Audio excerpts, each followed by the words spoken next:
China, India, Japan, ദക്ഷിണ Korea എന്നീ Asian വമ്പന്മാരുടെ ഇന്ധന വിതരണം പൂർണ്ണമായും നിലയ്ക്കുന്ന അവസ്ഥ.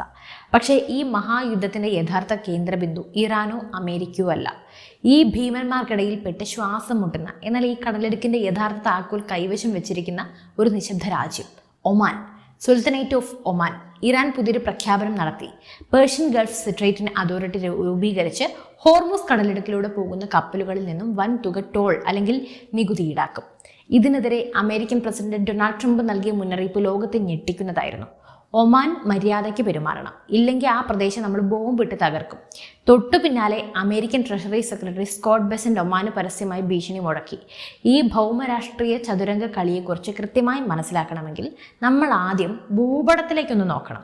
പേർഷ്യൻ ഗൾഫിനെ ഒമാൻ ഉൾക്കടലുമായും അറേബ്യൻ കടലുമായും ബന്ധിപ്പിക്കുന്ന തികച്ചും ഇടുങ്ങിയതും ഒരു കടൽപ്പാതയാണ് ഹോർമൂസ് കടലിടുക്ക്. നിങ്ങൾക്കറിയാം, ഒറ്റ നോട്ടത്തിൽ ഇതിലൂടെ കപ്പലുകൾക്ക് സുഖമായി കടന്നു പോകാം എന്നൊക്കെ തോന്നും. എന്നാൽ യാഥാർത്ഥ്യം മറ്റൊന്നാണ്. ഈ കടലിടുക്കിന്റെ ഏറ്റവും വീതി കുറഞ്ഞ ഭാഗം അത് വെറും 39 കിലോമീറ്റർ മാത്രമാണ്. അതായത് കൊച്ചിയിൽ നിന്നും ആലപ്പുഴ വരെയുള്ള ദൂരം പോലും ഇല്ല. അതിലും ഭീകരമാണ് ഇതിന്റെ സ്വാഭാവിക ഘടന. കപ്പലുകൾക്ക് സഞ്ചരിക്കാൻ ഈ 39 കിലോമീറ്ററും ഉപയോഗിക്കാൻ കഴിയില്ല. കടലിടുക്കിന്റെ വടക്കൻ ഭാഗം, അതായത് ഇറാന്റെ അതിർത്തിയോട് ചേർന്നുള്ള ഭാഗം ഭൂരിഭാഗവും ആഴം കുറഞ്ഞ ജലാശയങ്ങളാണ്. അവിടെ മാരകമായ പാറക്കെട്ടുകളുണ്ട്. കൂടാതെ ഖേഷം, ലാർക്ക, ഹോർമൂസ് തുടങ്ങിയ ദ്വീപുകളിലുടനീളം ഇറാന്റെ ഇസ്ലാമിക് റവല്യൂഷണറി ഗാർഡ് കോപ്സിന്റെ അത്യാധുനിക സൈനിക താവളങ്ങളും മിസൈൽ വിക്ഷേപണ കേന്ദ്രങ്ങളും ഉണ്ട്. അതുകൊണ്ട് തന്നെ ഭീമാകാരമായ എണ്ണക്കപ്പലുകൾക്ക് ആ വഴിയിലൂടെ സഞ്ചരിക്കുക എന്ന് പറയുന്നത് അസാധ്യമാണ്. അപ്പോൾ പിന്നെ കപ്പലുകൾക്ക് പോകാൻ ഒരേയൊരു വഴിയേ ഉള്ളൂ. അത് കടലിടുക്കിന്റെ തെക്കു ഭാഗത്തുള്ള ആഴക്കടൽ പാതയാണ്. അവിടെയാണ് ഒമാന്റെ സാന്നിധ്യം. ഒമാന്റെ പ്രധാന ഭൂപ്രദേശത്ത് നിന്നും മാറി സ്ഥിതി ചെയ്യുന്ന UAE മണ്ണാൽ ചുറ്റപ്പെട്ട ഒരു ഉപദ്വീപ് എന്ന എക്സസീവ് നേരെ നോക്കുന്നത് ഈ ജലപാതയിലേക്കാണ്. അന്താരാഷ്ട്ര നിയമപ്രകാരം കപ്പലുകൾക്ക് സുരക്ഷിതമായി സഞ്ചരിക്കാൻ ഉപയോഗിക്കുന്ന ട്രാഫിക് സെപ്പറേഷൻ സ്കീം പാതകൾ പൂർണ്ണമായും ഒമാന്റെ പരമാധികാര പരിധിയിലാണ് വരുന്നത്. 2 മൈൽ വീതിയുള്ള 2 ഷിപ്പിംഗ് പാതകളും അവയെ വേർതിരിക്കുന്ന ബഫർ സോണും ഒമാന്റെ സ്വന്തം ജലാശയത്തിലാണുള്ളത്. ഇതിന്റെ അർത്ഥം എന്താണെന്നറിയോ? ഇറാൻ തങ്ങളുടെ പക്കലുള്ള കപ്പൽ വേദ മിസൈലുകളും ഡ്രോണുകളും അതിവേഗ ആക്രമണ ബോട്ടുകളും മൈനുകൾ ഉപയോഗിച്ച് കപ്പൽ ഗതാഗതം തടസ്സപ്പെടുത്താൻ നോക്കിയാലും ആ കപ്പലുകൾക്ക് സുരക്ഷിതമായി വഴിതിരിച്ചു വിടാനും നാവിഗേഷൻ സുഗമമാക്കാനും ഒമാന്റെ സഹായം അത്യാവശ്യമാണ്. ഒമാൻ വിചാരിച്ചാൽ മാത്രമേ ഈ ജലപാതയിലൂടെയുള്ള അന്താരാഷ്ട്ര വ്യാപാരം സുഗമമായി നടക്കൂ. ഇതാണ് ഒമാന്റെ ഭൂമിശാസ്ത്രപരമായ വജ്രായുധം. പക്ഷേ ഈ വജ്രായുധമാണ് ഇപ്പോൾ ഒമാന്റെ കഴുത്തിലെ തൂക്കുകയറായി മാറിയിരിക്കുന്നത്. ഈ ജലപാത അടഞ്ഞാൽ ലോകത്തിന് എന്ത് സംഭവിക്കും? കണക്കുകൾ കേട്ടാൽ നിങ്ങൾ ഞെട്ടും.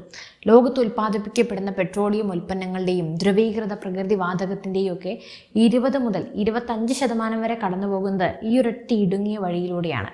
പ്രതിദിനം 20 ദശലക്ഷത്തിലധികം ബാരൽ എണ്ണയാണ് ഇതിലൂടെ ഒഴുകുന്നത്. Saudi Arabia, UAE, Kuwait, Qatar, Iraq, Iran എന്നീ ലോകത്തിലെ ഏറ്റവും വലിയ ഊർജ്ജ ഉൽപ്പാദകരുടെ പ്രധാന കയറ്റുമതി മാർഗമാണിത്. ഖത്തറിൽ നിന്നുള്ള LNG ഗ്യാസ് ഈ വഴിയിലൂടെ വന്നിട്ടില്ല എങ്കിൽ യൂറോപ്പിലെയും ഏഷ്യയിലെയും പകുതി രാജ്യങ്ങളിലെയും പവർ ഗ്രിഡുകൾ തകരാറിലാവും. ഇവിടെയാണ് ഫെബ്രുവരി 28 US ഇസ്രായേൽ വ്യോമാക്രമണം എല്ലാം മാറ്റിമറിച്ചത്. ഓപ്പറേഷൻ എപ്പിക് ഫ്യൂറിക്ക് മറുപടിയായി ഇറാന്റെ IRGC കടലിടുക്കിൽ കടുത്ത നിയന്ത്രണങ്ങൾ ഏർപ്പെടുത്തി.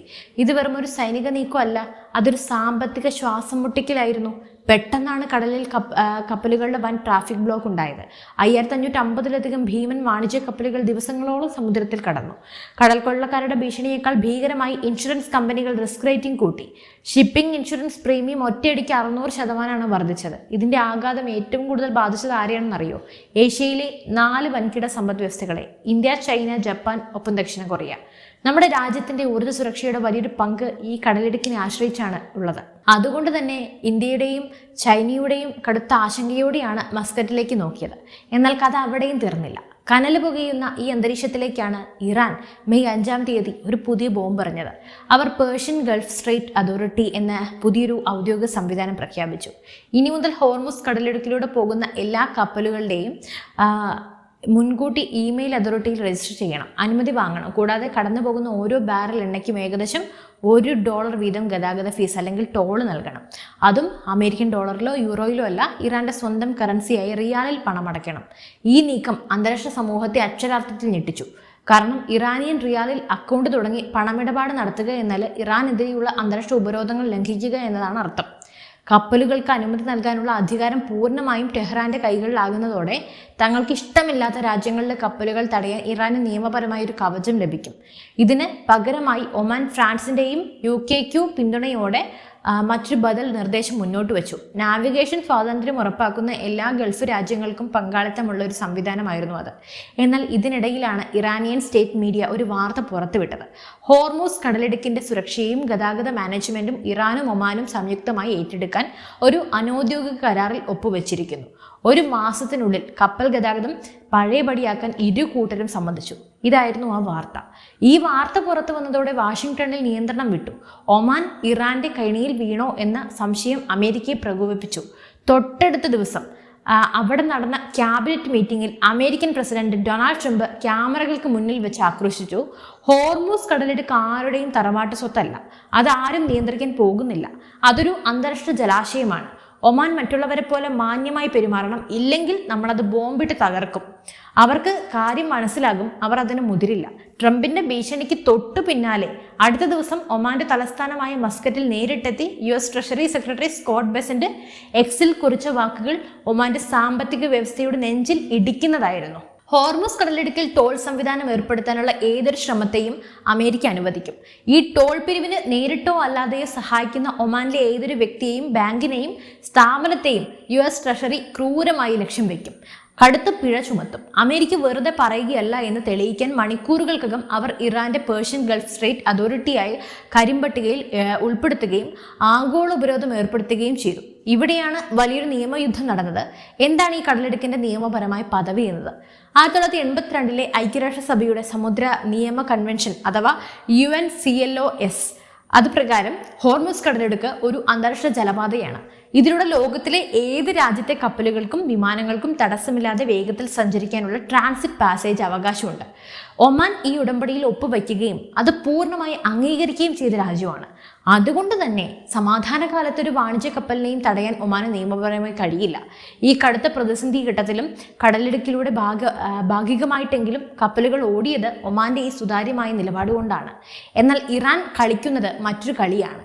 1982 ഇറാൻ ഈ ഉടമ്പടിയിൽ ഒപ്പുവെച്ചിട്ടുണ്ടെങ്കിലും അവരുടെ പാർലമെന്റ് ഇത് ഇതുവരെ അംഗീകരിച്ചിട്ടില്ല.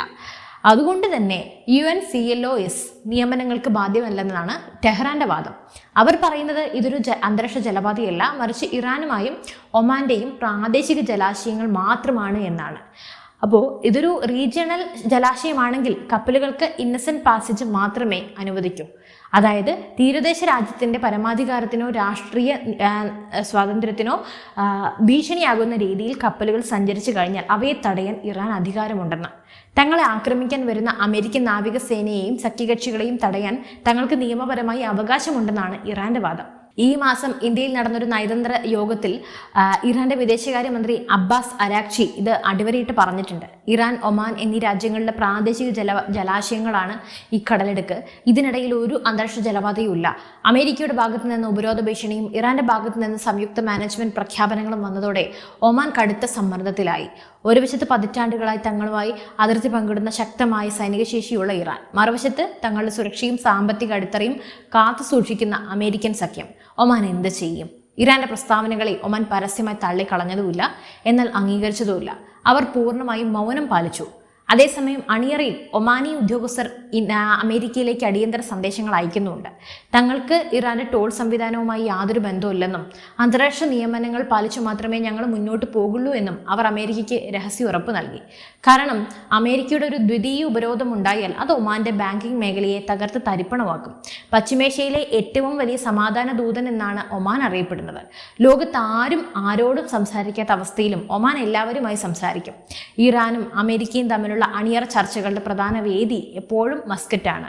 ഇറാന്റെ ആണവ കരാർ ചർച്ചകൾ പുനരുജ്ജീവിപ്പിക്കാൻ ഒമാൻ വിദേശകാര്യമന്ത്രി ബദർ അൽബുസബൈദി മാസങ്ങളായി ശ്രമിക്കുകയുമായിരുന്നു. അതുകൊണ്ട് തന്നെ ഒമാൻ ഇക്കാര്യത്തിൽ നിഷ്കളങ്കരാണ്, പെട്ടിരിക്കുകയാണ്. എന്തായാലും ഈ വിഷയത്തിൽ നിങ്ങൾക്ക് എന്ത് തോന്നുന്നു? ഇവിടെ ആരുടെ ഭാഗത്താണ് ശരി, ഇറാന്റെയോ അമേരിക്കയുടെയോ? എന്തായാലും നിങ്ങളുടെ അഭിപ്രായങ്ങൾ താഴെ കമന്റ് ചെയ്യൂ. മറ്റൊരു വിഷയമായി വീണ്ടും കാണാം. നന്ദി.